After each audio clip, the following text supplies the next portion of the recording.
नमस्कार।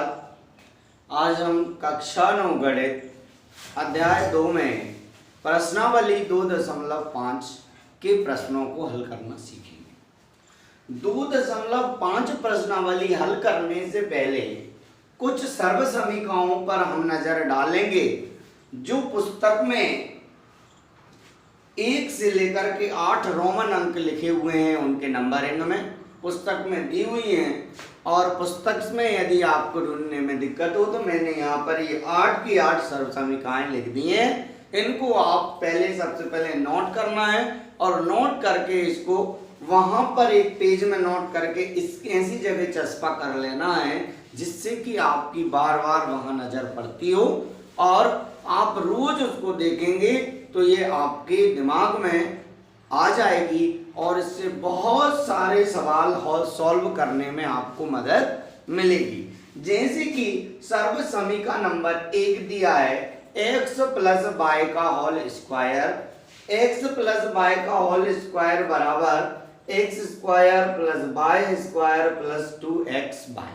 ठीक है, अब हमने क्या किया, x प्लस वाई का होल स्क्वायर बराबर x square plus y square plus 2x y, ये सूत्र होता है। क्या होता है?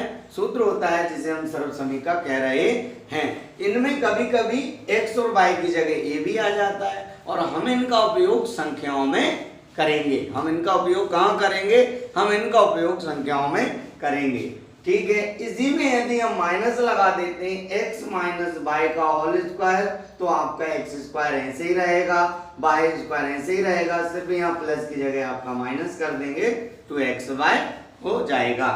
तीसरी सर्वसमीकरण में x की घात 2 माइनस वाई की घात 2 यदि आती है तो हमें क्या करना है, एक बार माइनस में खुलेगा और एक बार प्लस में खुलेगा। ठीक है, इसी प्रकार से हम चौथा देखते हैं x प्लस ए और x प्लस बी बराबर आपका एक्स स्क्वायर प्लस ये आपका a प्लस बी एक्स और ये भी हमारा आखिरी में हो जाएगा। ठीक है, इसी प्रकार से x प्लस वाई का घात 3, आप y की घात 3 में एक बार x पर 3 लगाएंगे घात, दूसरी बार y पर 3 घात लगाएंगे। आगे हम 3x स्क्वायर भी, जिसे हम ऐसे भी लिख सकते हैं 3ab या 3x वाई बाहर ले लो और x प्लस वाई अंदर ले लो और उसे खोलेंगे तो इस प्रकार से आ जाएगा। ठीक, माइनस है आपका यहाँ पर, सॉरी देखो आप घात 3 है। अब जब घात 3 है तो यहाँ पर देखो सिर्फ आपका माइनस माइनस हो जाएगा और लास्ट में आपका बस प्लस बचेगा। इसी प्रकार से आप सातवीं सर्वसमीकरण का x plus Y plus z का होल स्क्वायर बराबर आपका एक बार x का स्क्वायर, दूसरी बार y का स्क्वायर, तीसरी बार z का square plus 2x y plus 2yz plus 2zx आपका हो जाता है। ठीक, इसी प्रकार से आपका q आता है इस प्रकार x cube plus y cube plus z cube. आप एक बात सुनिएगा, स्क्वायर हम किसे बोलते हैं? जब किसी के ऊपर घात 2 लगी रहती है, और क्यू हम कब बोलते हैं? जब किसी के ऊपर संख्या के ऊपर घात 3 लगी रहती है, इसलिए हम क्यू बोल रहे हैं। क्यू मतलब घात 3 माइनस 3x वाई। ये आपको सही से दिख रहा है, आप पुस्तक में भी 8वें नंबर पे लिखा है, चेक कर सकते हो। देखो ये लिखा है x plus Y plus Z. इसको नीचे नहीं लिखना, इसको आगे ही लिखना है। यहाँ पर जगह अब आपके कारण मैंने इसको नीचे लिख दिया, तीनों का स्क्वायर और तीनों माइनस में यहाँ आ जाएंगे। इस प्रकार से आप इन 8 के 8 सर्वसमीकरणों को नोट डाउन कर लीजिएगा।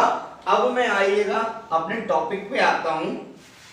पहले नंबर का पहला क्वेश्चन है, पहले नंबर का पहला क्वेश्चन आपका दिया है, ये दिया है आपका x प्लस 4 और x प्लस 10। ठीक है, क्या करना है? इनका गुणनफल ज्ञात करना है। क्या करना है? इनका गुणनफल ज्ञात करना है। आप यहाँ पर देखेंगे 2.5 में पहला सवाल है, निम्न सर्वसमीकरणों का उपयोग करके और गुणनफल ज्ञात करना है। सर्वसमीकरण कौन सी लगेगी? यहाँ पर देखो 4 नंबर की सर्वसमीकरण लग रही है। कौन सी सर्वसमीकरण लग रही है? क्योंकि x बराबर है ये आपका ये, और a की जगह अलग वैल्यू और b की जगह अलग वैल्यू, तो आप 4 नंबर की सर्वसमीकरण को यदि चाहें तो यहां लिख सकते हैं। क्या कर सकते हैं? लिख सकते हैं, जिससे कि आपका सवाल आसान हो जाएगा। ठीक है, हम हल करते हैं। मैं नहीं लिखूंगा, लेकिन ये 4 नंबर की सर्वसमीकरण को आप यहाँ लिखेंगे। ठीक, लिखने के बाद अब मैं आपको हल करना बताता हूँ क्या करना है। इसके बराबर में आपको सबसे पहले हम क्या करते हैं, ए स्क्वायर सर्वसमीकरण लिख लो। एक काम करो, आप तो सर्वसमीकरण लिखा x प्लस ए एक्स प्लस बी बराबर x की घात 2 मतलब स्क्वायर प्लस a और b दोनों को जोड़ना है x और प्लस ए बी। काय का उपयोग कर रहे हैं, सर्वसमीकरण का उपयोग कर रहे हैं। क्यों कर रहे हैं, इनको डायरेक्ट भी गुणा कर सकते थे, क्यों नहीं कर रहे, क्योंकि सवाल में कहा है सर्वसमीकरण का उपयोग करो। ठीक है, तो ये हो गई सर्वसमीकरण। ये आप ऐसे डब्बे में बना देना, चाहो तो लिख देना, क्या लिख देना, सर्वसमीकरण, क्या लिख देना, सर्वसमीकरण। ठीक है, अब हमने सर्वसमीकरण जैसे लिख दिया तो आपका ये x प्लस 4 x प्लस 10 बराबर x स्क्वायर मतलब x स्क्वायर। ठीक, ये हो गया आपका। फिर a और b प्लस करके a और b, a यहाँ पे कितना है 4 और b कितना है 10, इसलिए हम क्या कर देंगे 4 और 10 को जोड़ देंगे और यहाँ x, यहाँ पे a भी मतलब गुणा, इसका मतलब है गुणा, तो हमारे 4 और 10 का क्या हो जाएगा, गुणा। तो इस प्रकार हम इसका आंसर हो जाएगा एक्स स्क्वायर प्लस 10 में 4 जुड़ा तो कितना हो गया 14x प्लस 10 चौके 40, और ये आपका उत्तर हो गया। ठीक है, आपको कोई परेशानी की सामना हुआ नहीं हुआ। ठीक है, मैंने आपको पहला करा दिया, आप इसको नोट कर लें। ठीक है, अब हम इसका दूसरा आप स्वयं करेंगे, दूसरा हल आप स्वयं करेंगे। अब मैं आपको तीसरा सवाल हल करना बताऊंगा। अब आप इसको नोट कर लें। पहला प्रश्न हल कर लिया था हमने, अब दूसरा आप स्वयं करेंगे। दूसरे में अंतर कितना सा है, सिर्फ एक प्लस और एक माइनस है। तो जब तीसरा मैं हल कर रहा हूं आपको, उसमें प्लस और माइनस है। जिस सर्वसमीकरण मैं आपको तीसरे सवाल में लगाऊंगा, वही सर्वसमीकरण आप दूसरे सवाल में लगा करके उसको हल करना प्रारंभ कीजिएगा और हल कीजिएगा। ठीक है, अब मैंने तीसरा प्रश्न क्रमांक 1 का तीसरा या थर्ड नंबर का क्वेश्चन लिखा। इसमें दिया है 3x प्लस 4 और 3x माइनस 5। ठीक है, अब बोले तो हल सर्वसमीकरण जैसे ही लिखेंगे हम। सर्वसमीकरण क्यों लिखना है, क्योंकि प्रश्न में कह रहा है सर्वसमीकरण की सहायता से। इसकी सर्वसमीकरण लिखेंगे x plus a x minus b बराबर x square plus a minus b x और माइनस ए बी। ये है इसकी सर्वसमीकरण। ठीक, इसी सर्वसमीकरण का उपयोग आप दूसरा सवाल हल करने में कीजिएगा। अब यहां देखिएगा, बहुत ध्यान से समझने की जरूरत है बेटा। 3x प्लस 4 3x माइनस 5, यहां पर x की वैल्यू कितनी है 3x। क्या करना पड़ेगा, 3x के ऊपर वर्ग करना पड़ेगा, यानी 2 घात लगाना पड़ेगी, प्लस a का मान यहाँ पर 4 है, b का मान 5 है। ठीक है, x लिख दिया, माइनस a का मान 4 और b का मान 5 है। कोई परेशानी नहीं है सर, परेशानी। अब जब वर्ग लगा है तो क्या होगा, 3 तिया 9, तो ये हो गया 9, और x का वर्ग है तो ये हो गया x की घात 2 प्लस 5 में से 4 घटेगा, क्योंकि 4 में से 5 तो घटता नहीं है, तो माइनस बड़ी संख्या है इसलिए किया, यहाँ प्लस नहीं आएगा, क्या आ जाएगा माइनस x। ठीक है, और 5 का 4 में जब गुणा करेंगे तो आ जाएगा 20, तो 4 पंजे 20। इस प्रकार ये 9x square minus x minus 20 हमारा उत्तर हो जाएगा। ठीक है, मैंने आपको पहला कराया, मैंने आपको तीसरा कराया, दूसरा आप स्वयं करेंगे। अब मैं आपको एक और चौथा सवाल कराऊंगा, इसके बाद पांचवा भी आप स्वयं हल करेंगे। ठीक है, अब आप इस तीसरे वाले प्रश्न को नोट कर लें। प्रश्न क्रमांक 1 का चौथा दिया है हमें इस प्रकार का। हमें घबराना नहीं है, प्रश्न कैसे ही दिया हो। प्रश्न में क्या लिखा है, सर्वसमीका से हल करो। एक में प्लस दिया है, दूसरे में माइनस दिया है। क्या करना है, जो अभी जस्ट ही एक प्रमेयिका लगाई थी सर्वसमीका, वही की वही सर्वसमीका लगा दो।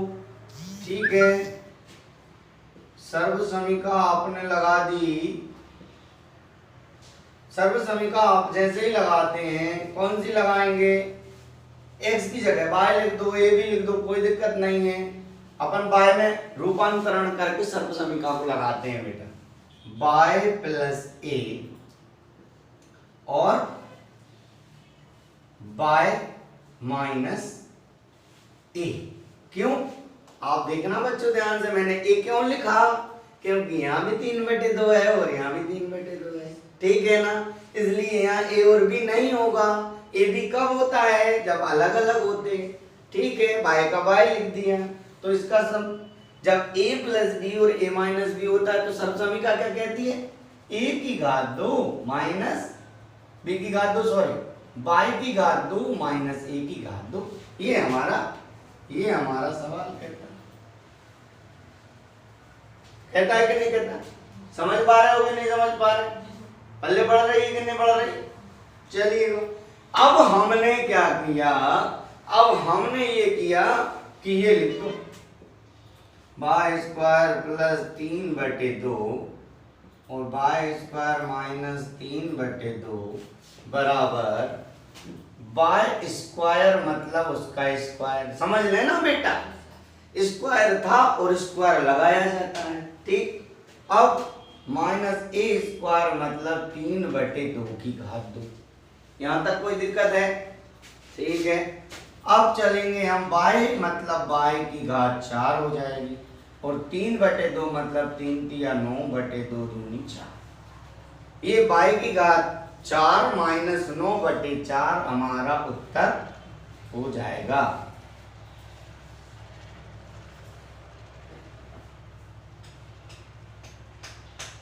ठीक है, कोई प्रॉब्लम है नहीं है। अब आप इसको नोट कर लें।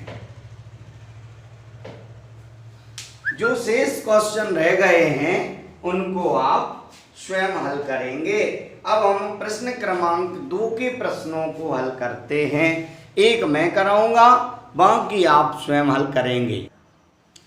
प्रश्न क्रमांक 2 का एक सवाल है पहला, सीधे गुणनखंड बिना सीधे गुणनखंड नहीं करना और गुणनफल ज्ञात करना है, तो उसको भी हम सर्वसमीका से ही ज्ञात करते हैं। कैसे ज्ञात करते हैं बेटा, सर्वसमीका से। तो देखो आप भी, बहुत मजेदार सवाल है। ये हमारे पास दिया है 103 गुणा 160।